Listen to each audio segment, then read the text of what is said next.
Hey everyone, what's good? Welcome to the Hustle, Budget, and Glow podcast. We're doing straight talk, money, and mindset today. And I have an amazing co host, guest, hostess with the mostest here helping me out today. I'm going to introduce Cathy soon, but welcome to the show. Thank you for tuning in. You're going to learn a lot today about the luxury real estate industry from a boss woman who I'm super excited to have on this show. We're going to have a good time, good vibes, money talk, hustle talk, and some glow talk. So get ready, grab your tea, your coffee, your wine, whatever you need to lock in, and let's have a lot of fun. Cathy, what's up? Thank you so much for tuning in live from New York. It's so good to have you here on the show. Go ahead and introduce yourself. Tell the people a little bit about you, where you're from, and what you do, and let's have a good time today. Hi, Shelby. Thank you so much for having me on your show. I'm so excited to be here today. I'm Kathy Cologne, based out of New York. I am the CEO and founder of Novolux DR Properties. It's a real estate located in Dominican Republic in which I focus on wellness in areas to enhance for second homes, vacation homes, anyone's retiring, and also how to build wealth long term. Amazing. I love that. We already have somebody in the chat saying, hey, hello, hey, what's up? That's actually my mom. So, Hi, Mom. hi, mom. Thank you for tuning in. She usually never misses a show. Normally, my dad comes too. But anyway, Kathy, that's amazing. I love having a female entrepreneur on my show, especially when it comes to real estate. I've had so many male realtors, mortgage lenders come on my show or ask me to be on my show, but never any females in the industry. What would you say about that? Do you think it's a really hard industry to get into for women, or are women just not interested as much to do international real estate versus domestic real estate? What do you think that is, and do you see it growing? Has it grown over the past couple of years? Kind of tap into that. Sure. I think that leaving your stable job and venturing out with no stability of a paycheck is doesn't have a lot of stability, and a lot of oftentimes you have moms and single women that are dependent on their salaries, and so to launch an entrepreneurship broker or firm just takes a lot of effort. It's often a very lonely road. You're essentially driving the ship, and the ship is either going to stay afloat or it's going to sink if you don't take care of it. Right. And so you have so much to do. It's so much responsibility. It could feel very lonely and isolated. You just have to get through the turbulent waters. 100%. Like you said, you can take care of it and you can stay afloat or you can sink. But when it comes to the turbulent waters, right, it's not an overnight success story. It takes time. Like you got to set aside, I don't know, 30 minutes in the morning before you start your 9 to 5, or you got to work at night after you put the kids to bed, or if you're single, after you finish doing your own personal tasks. So, how did you manage making time to build your real estate business? Because you worked full time and you still made it happen. So share some tips and tricks and encouragement on what you did, and also maybe how you would have done it better if you could start today. Well, this all started by accident. I never said, this is a company that I want to start. I was working in corporate America, and I invested in a property, and so I wasn't able to use it. And I said, let me start renting it out. I created a website. I built a community, and I just within my community, I had people saying, "Hey, do you have anyone that would want to buy this? That would want to buy that?" So let me just put it on my website. And so next thing you know, I went from like accidental rental to I'm now having so many, listings of selling different properties. And so I created this, and it kind of happened organically.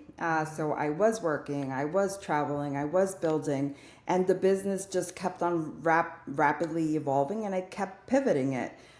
Started off, with every factors that I like, feng shui and how to have feel peace and harmony and flow in the home to interior design.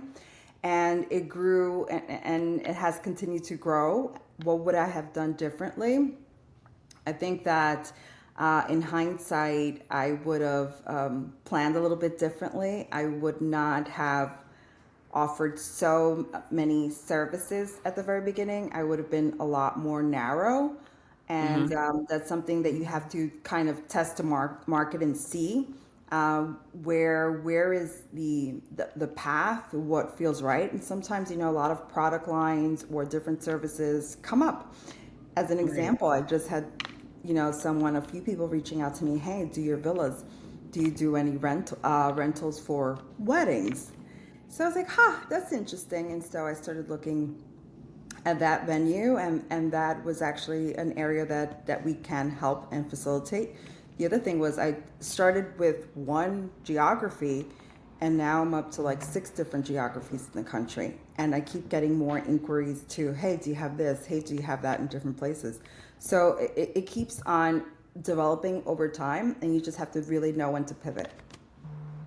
You have to know when to pivot 100%. So this was a property that you bought for your vacation home, your time away from work for you to enjoy. And I'm guessing you couldn't utilize it because you were working so much in your corporate 9 to 5 job, and it turned into a business opportunity. And you ran with it, and different points, different branches kept growing off of that tree, whether it was the villas or the wedding rentals or the wellness space or the interior design. Like your brand took off, something that you bought for yourself for you to enjoy catapulted to an entirely different level. And would you have ever picked real estate in a different country, or would you have stayed stateside, or was the Dominican Republic just like somewhere you always wanted to have a home at? Why there? Because it's a really big problem to solve. So I grew up going to Dominican Republic. I used to spend my summers there. I went to school there for 2 years in high school, ninth and 10th grade. I've gone back every single year with vacation, grandparents' house, dad's house. And so the big problem for me when I was shopping for my own place is I didn't know where to go. I didn't know the lay of the land, how to shop, where to buy a mortgage, which developer to trust, not trust, what was the right part of the land, what are the legalities, the tax implications, like being a U.S. citizen. So it was a 3-year problem for me to solve, and countless trips before I pulled the trigger and I found my property.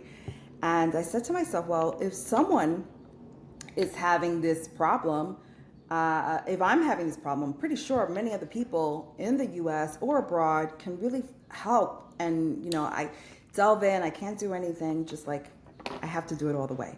So I studied it. I gained relationships there, and I learned so much. And in these last 3 years, why Dominican Republic? Because it just kind of happened.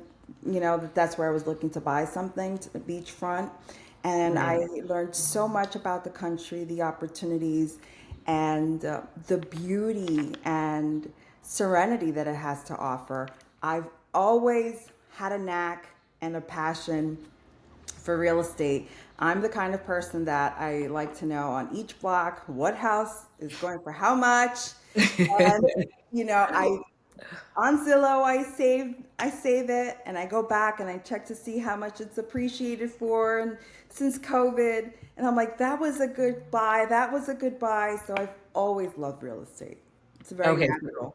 It's not only is it fun for you, it's a passion for you. Like you go on Zillow for fun. It's something you enjoy. I love that. I love that you like to do that. So as far as going to realtor school, I mean, were you going to real estate school while you were working in corporate America? When did you decide like I want to like get these certifications and like take it a step further besides like your enjoyment and passion for it? I self-educated myself. I have my business fully registered. It's headquartered in New York and operations in the Dominican Republic. And I follow all regulations in the Dominican Republic to be a broker. Got you. Okay, so you did it that way. You didn't ever go to real estate school and do all that. Got you. You did it more on the business acumen side. And okay, so tell people, what do you think about going the direct route, real estate school, and going through all the processes versus like, you know what? I've done my homework, I've done the research, I have my licenses, and I'm just gonna go for it with it and get my first property. What are the pros and cons of going either way? And do you ever consider going and getting that real estate license and going to real estate school? Tell us a little bit more about that. I know you have your brokerage license, but would you ever do it that way? Of course, 100%. It's on my bucket list. Even that's the criteria to do here in the United States. Doesn't mean I haven't read books on real estate. I haven't trained myself, but I am a firm believer. Like New York has this real estate guidelines, Florida has guidelines, Texas, whatever. You should Right. do whatever that region, that area requires you to do. And it can only make you that much more smarter and well informed. Then you can, when you're talking to clients, say, okay, what are the benefits of like living in Florida versus DR? What are the tax implications? And that'll make you so much more of a knowledgeable person to help guide buying a home or investment property is a huge financial decision, and you have to make Mhm. sure that you have all the proper correct information before you pull that trigger. So the more well informed you are, the better it is. I'm a big education junkie. I love school. So for me, having a book and reading and learning is 100% me. Right. It seems like you love self-education. Like it never stops. Like because you enjoy it. You're obviously not studying things that don't bring you joy and excitement. Um, but you're also doing your homework, right? Like over those 3 years, you really looked at the processes and you built that community in the DR and you met the right people. And at the end of the day, it's your home, right? You went to school there, you would spend your summers there. But even with you having so much familiarity, you had to go through all these like procedures to buy a house in that market, like, and people in America have the same, struggles. Like, yeah, I'm from here, but I've never owned a home before. So same thing, like you had to learn, you had to self-educate. It's not a quick snap of a finger type of process. But I love that you did the work, and that's what really matters. Like you showed up for yourself, and I think that's what's super important for any entrepreneur. Show up for yourself, do the work, and know that there is going to be, that struggle period. And like you said, you can sink or you can float. I mean, it's totally up to you. It really, really, the ball is in your court at the end of the day. And I love that you were doing real estate internationally. You're one of the few people I've ever met that is an international, investor when it comes to buying property. Typically, I'm meeting people in America that are doing things stateside, but I love that you're doing that. And so my next question is how many people that are Americans versus people that live in the Dominican are buying properties from you? Is it split down the middle or does it sway? I was very surprised in the numbers. Okay. So it all depends. Depends which geography, where you're buying. There's everything from like $10,000 to over $100 million. So the difference is really substantial. And when I started learning the market, I'm like, okay, who's buying here? Right. I thought in my mind that it was a certain population or it was like a mix, but I was completely wrong. Really? The There's a ton of Americans that are becoming more and more familiar with the Dominican Republic. That never been, but then you have the Dominican Americans that have parents just like myself that were from the DR and were raised here. They go back to their roots. That population buys a lot. There's a huge Canadian community in the Dominican Republic because Canada Wow. doesn't really have a beach. So they either buy in Florida, they go to DR, so huge population. There's also different pockets of like Europeans and also from Colombia, Panama, and Argentina. Wow. Okay. So from South America, those are the geographies that buy the most. From Europe, we have a lot of Italians, and from Spain. So that's predominantly where the market is. Wow. I mean, it's such a range. It's a huge variety of different people. I wasn't expecting that either. I was like, oh, it'll be a bunch of American expats because, now that a lot of people have remote jobs, not as much as before, but a lot of people do have remote jobs and they're moving all over. They're moving for a better quality of life, emphasis on That's like wellness, what you're talking about, and more affordability. So I'm like, probably 80% are people in America, but I didn't even think about that about Canada, them not having a beach, the winter, the harsh winters they have. that makes a lot of sense in close proximity to get back home if they want to. So um, I'm right. very, very intrigued by these numbers. Like that's actually quite amazing. Okay, let's talk more logistics. I just want to say something that what was really interesting to me is that I met some people in the Dominican Republic that are from California. I was like, Really? how? California is beautiful. And they moved from California. They said it took them over a year and a half to find their home. Wow. And they said that it was more beautiful, quality of life was better, price point was better, and they were excited, to relocate. And they sold their home in California and they moved to the DR. I mean, yeah, again, the price point. I think it's really the affordability because when you look at it, I mean, people are moving from California here to Texas or to Oklahoma or to cities that are just more affordable because they're getting such huge bang for their buck when they sell their home. So why not go somewhere that has pretty much great weather all year round, and is a lot more affordable and overall wellness, just way of life, just the stress factor. Like I've been in the Dominican Republic. I was at peace the entire time. So, I mean, I really don't blame them at all for buying a piece of property there, especially the way the economy is. Like, if you can get a beautiful forever home in a place like the Dominican, why not? Like, sign me up for it, right? So, I'm really not mad at the Californians for doing that. I'm actually really happy because they are making cost of living super high moving to Texas. So that that works in my benefit. So I'm really happy about it. But no, like let's talk more logistics. Are you seeing couples or singles that are buying these homes and properties? I'm seeing a combination of like retirement folks. Okay. They're like, okay, we've been so from Canada, we've been to Florida, and now we're exploring DR, Mexico. I don't know why that's always like the top two contender. Yeah. And then I've had like investors reach out. I just want to invest outside of the United States. I'm looking at different places. And I have talked to a bunch of like single people in all Okay. different age brackets, like from a 70-year-old that wants a complete change of life because of health reasons. Wow. Yeah, to move with her dog, to Wow. yes, to like a young 24-year-old couple, 24 and 28, that are looking to get married and start their family there. So it's all Wow. a very broad spectrum, and they come from all walks of life. Wow. I'm amazed. A 70-year-old lady with her dog. You know what? That Dog might be me.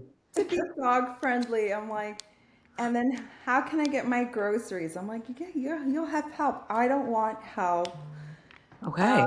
but you will get help anyway. You'll You'll be get help regardless. It's such a community centric place. So, I mean, that's the one thing I got from it. So I think people are very helpful and extend like love and reciprocity. So, yeah, I mean, I love that. I mean, the way the dating game is nowadays for us millennials, I might be the 70-year-old lady with her dogs. So, I mean, it's not sounding so bad. Honestly, me and the two dogs can pack up right now and go.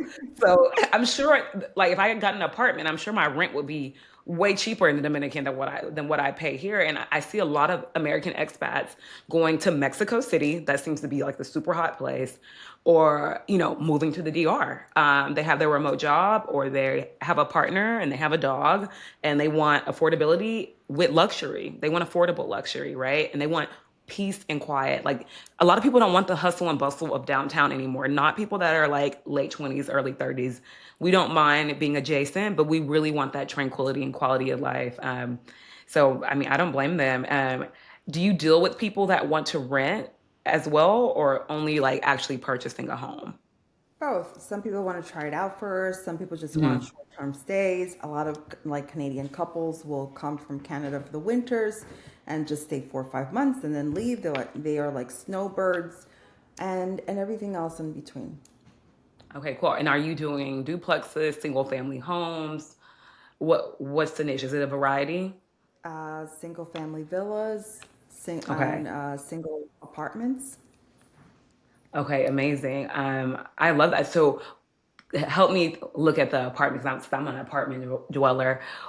What is the average rent for a beach view, walkability, central to town apartment and a nice area that's two bedroom, one and a half baths in a popular area? What would be average rent payment in US dollars? You could get something for as low as like 14, $1,500. Really, with all those I would qualities? with like a ton of amenities. You have like pools, Wow. gated community, 24/7, walking trails, beach, close nearby restaurants, everything in one whole community. Wow. For like, I was just actually looking at this yesterday. A large two bed, two bath in a beach community was 1675. It's like What? upscale. Beautiful. I'm shocked. Like, Kathy, sign me up, okay?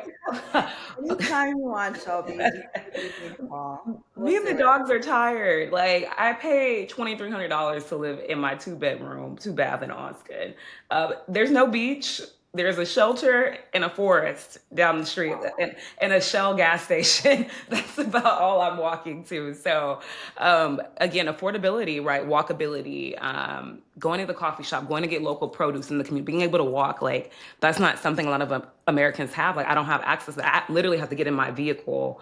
I can hop on my bike. It'd probably take me 45 minutes to pedal, but it's not so easy, like you said, for that price. I mean, um, I don't think I'll ever see a two-bedroom for $1,400, $1,500 with a pool and all those luxuries. I don't think it'll ever happen again. I think I You missed bring up a that. very good point.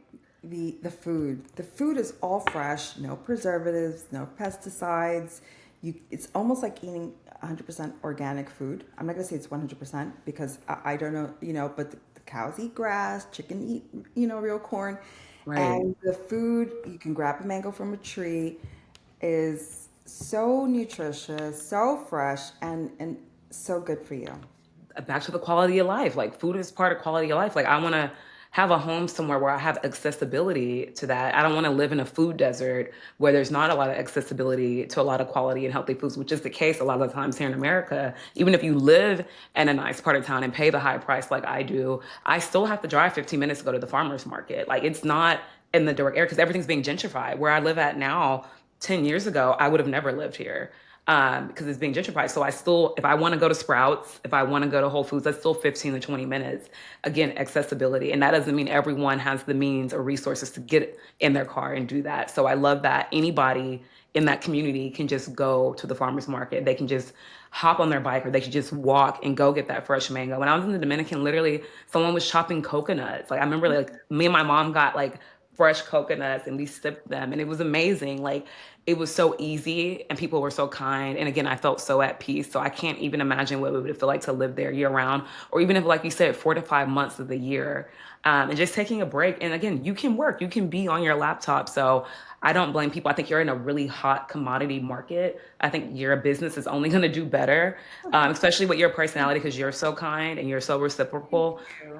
I only see it growing. And I think, especially the next generation of people, like people that are in their 20s and 30s and 40s, like me, we're looking for those kind of opportunities, right? I think you're really in like a blue ocean market where there's so much abundance for you to grow, right? It's not like red ocean and saturated. Real estate is very saturated, especially here in like Texas and the southern region. People are always doing real estate. And there's so much land, there's so much opportunity here in a bigger state like this, but you're in a different conglomerate, and I think you have so much opportunity and so many clients that you haven't even met yet, that are waiting to talk to you. And I'm just excited for whatever that's going to turn into. So let's do something fun. What has been your most rewarding experience, being in this business? I love the ability to help someone find their dream home. When they are like so excited, they tell me these are the things I'm looking for. This is my budget. And we start like putting together the art of the possible. Have you ever experienced this, or have you ever considered this area? And so we start exploring together, and then we kind of narrow it down beautifully.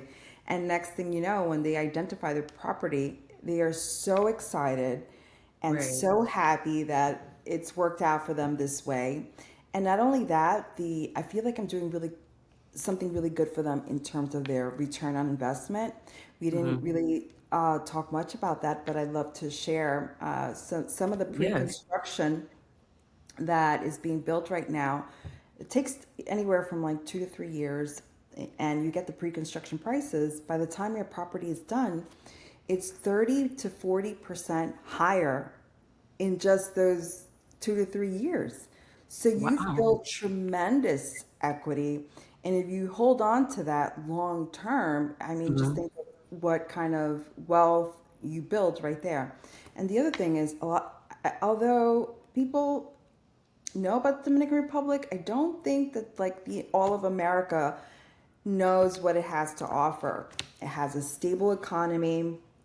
good relations with the US. It Hmm. also has 11 million tourists that came in last year. Right now, it's on Wow. target to do 15 million. It is one of the fastest, most growing countries in all of Latin America and the Caribbean. And you have Cap Cana. Cap Cana is the number one growing city. Prices increase every single month. And the opportunity there is huge. Wow, I didn't even know half of those facts. So you're right, there is so much ROI. And like you said, especially the building process. You're saying while someone's home is being built, their equity is increasing anywhere from 20 to 40% by the time they close and get their keys in their hand. Um, And oceanfront apartments typically end up doing better. really, Yes, oceanfront apartments end up doing like 50%, but I don't like to quote the most aggressive number. I for like to sure. be conservative. I'll say like a 35. But it Wow. is such an amazing opportunity for whoever can do it. And then once you have it, they come fully furnished. You don't have to pay the tax exemptions for 15 years. You don't have to pay any taxes. There's a 3% transfer when you're closing that you don't have to pay, and you don't have to pay the 1% EP tax. And oftentimes you have property management companies. You come back to the U.S. when you're not using it. They'll rent out your space, and it's paying for itself. You're just like double dipping. You're double dipping in the equity, and you're also making money to pay for itself I by love renting it that. out. So it's a really good opportunity. It's a win-win. Yeah. And I love that you said, if you want to spend those 4 to 5 months, you can work with a property management company and they help you do that. You don't have to think about how am I going to make sure I'm getting the best bang for my buck when I go back home to the States or Canada or Europe. It doesn't matter. Like it'll be occupied when you're not there. You don't have to set up an Airbnb, a Booking.com, a VRBO, and try to figure it out yourself. It's all being taken care of. Wow, just that convenience, just that, relaxation factor of my money's making money for me while I sleep or while I'm not here. And I think that's what a lot of people want when they go into invest, especially first time investors, right? Like people that are buying their first property, that are going from paying rent at an apartment or renting out a house here in the States or Europe or Canada. Like this is the opportunity for me to actually have something, real that is going to be in my hand, that I can hold on to. Like you said, if you hold on to it for a while, the ROI, it will happen. And I love that, especially again, the part of you saying it's increasing while it's being built. That is the real like secret sauce. That's the real magic there. And I want to talk a little bit about the wellness factor. I know wellness is so important in you. Wellness is important to me. This is a financial wellness podcast, but also a self-help podcast. And mental wellness, overall wellness is super valid and super important. So, what does wellness mean to you as a person, as a business owner? And what would be your hot take for how people can do better in that way? So I don't take on any properties. I have a checklist that does not have health and wellness criteria. It has to be like, what's the lighting like inside of the house? Is there outdoor living space? Is there a water feature? Is there a trail that you could exercise in? Is there a gym? Is there room for meditation, yoga? Everything that has to do with your overall green space, that has to do with your emotional and mental well-being, are things that I look at. Another thing is Amazing. now intergenerational living. So you have, older parents living with the children that have children. And how do you make it more easier and accessible for those families that are taking care of their parents so that they can have longevity and age well and age in place? And so those are all things that I look at, I consider, and if you don't have it, I don't sign you up. I love it. Look, I'm gonna implement that whenever I get ready to move next. I'm about to re-sign my lease because I don't want to move. And pet friendly. Sorry. And pet friendly, yes. Like I don't want to move. I don't want to pack up and move. And I highly considered it. Um, I really did, because unfortunately, at apartments, someone could have the same unit as me and be paying $800 more or $800 less, depending on when they feel like doing it. And even though I'm kind and friendly and whatever else the case may be, they could not work with me on lowering my rent. And it doesn't matter. So, it's always a price game at the end of the day. So, but I never have considered a health and wellness checklist when I've moved. Now, I have my non negotiables for me: dog friendly, right? I need a pool, I need a gym, no carpet. I need it to be 15 minutes from the city because I do want to go downtown sometimes to engage with friends for dinner and drinks. But yeah, and mind you, pool and gym are wellness, but I've never really sat and said, wow, like, is it super green? Right? What aspects of health and wellness would make me feel at peace here?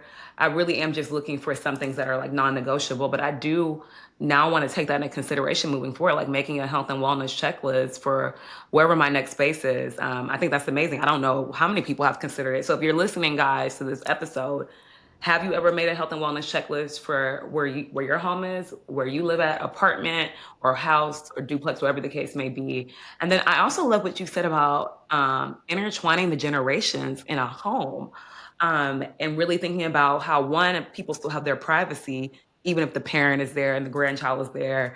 But also, having that flexibility to make sure that it's feasible at the same time. I mean, as much as I'm sure, especially my dad would love me to move back home, my mom's probably like, yeah, it doesn't really matter, and she's on the call. But um, our house it's a two-story house. It just goes straight up. Like there's no like I'm not miles away on the other side of the property. But if they ever sold that house and they got a house custom built where I'm way on the other side and you got to go through like a extreme like hallway to get to me, I move back home and work remote probably because I wouldn't see you. Like I wouldn't see you for a week. But it's so easy for my mom and dad to come up and down the stairs. Like, it just goes up. It doesn't go outward. So I love how you said the intergenerational. So mom, you're on the call.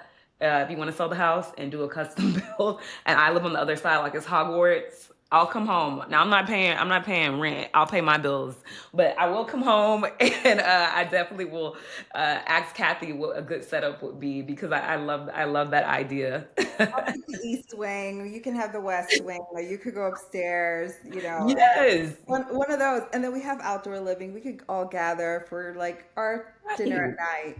We could do that. And my dad loves to grill. I'm pescatarian. Throw me some shrimp on the grill. I'll make the salad. I'll grill something. Like I'll come down through my corridor. That would be a dream. Like in a realistic world, I would love that. But no, that's so amazing, Kathy. I've learned so much from you today. It's been so insightful.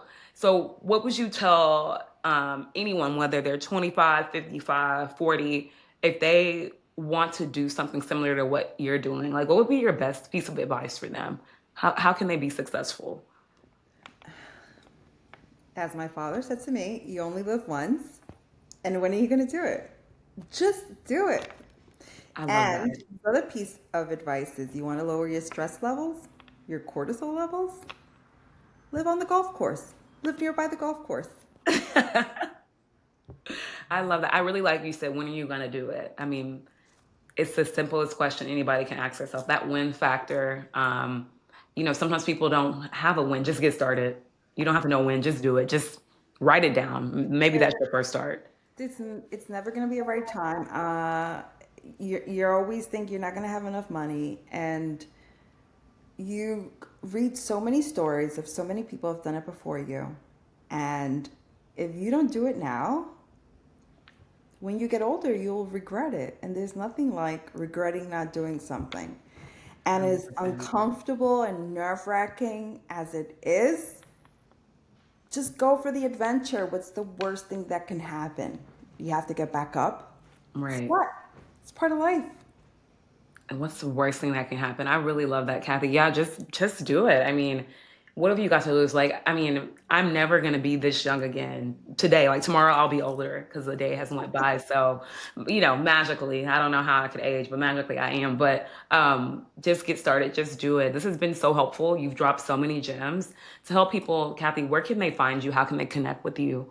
Because I think a lot of people listening, might be looking for their next home or just looking for a mentor or someone to connect with to learn from. So where can people find you? How can they stay in touch? Fabulous. You can see me on social media. I'm on Instagram and Facebook, Novalux DR Properties. And you can go to my website if you'd like to see my listings, www.novaluxdrproperties.com. You can call me 917-419-9090, Or if it's easier for you to email me, you can email me at Kathy@novaluxdrproperties.com. I'll be happy to chat with you. Easy. Novalux, you got it. She gave you her number, you guys. Now don't call my girl Cathy too much. She wants to enjoy her time. It's almost summertime in New York, and if you don't know, that's the best time of year to be in New York. So don't interrupt Cathy too much, but call her, hit her up. Definitely connect with her. Cathy, I think you're phenomenal. I Thank think you, you're an Shelby. amazing woman. I think you're a great entrepreneur and you're so kind. And I'm so glad that we connected on the platform. And I want to keep you in my circle. I want to keep you around. I want to keep learning from you and connecting and partnering with you. So thank you for everything, guys. Thank you for listening. Thank you for checking out this episode. The best thing you can do to help me and Cathy is connect with her on all of her social media platforms, on her website. Reach out to her, support her business. The best way you can support my show is share with your family and friends or a stranger, comment, and leave a review of what you think about this episode with me and Cathy. Engage and repost and subscribe and keep the magic going, keep the share and keep the love going. And you hustle in seasonalities. You don't got to hustle all the time. Hustling is not 24/7. You got to hustle at the right points in your life to actually have the glow up, like the entrepreneur inside of you would want you to have. I mean, Cathy is so successful, but she's very strategic with her entrepreneurship and the things that she does. So, do the hustle and the glow will shine. Work hard, but play harder. And I'm your financial wellness friend and your podcaster, Houston favorite, holding it down here in Austin, Texas. And this is the Hustle Budget and Glow podcast. Be blessed, everybody. Keep shining, keep hustling, and the glow will shine. Peace out. Thank you, Cathy, so much. All right. Have a good weekend, everybody. Thank you, Shelby.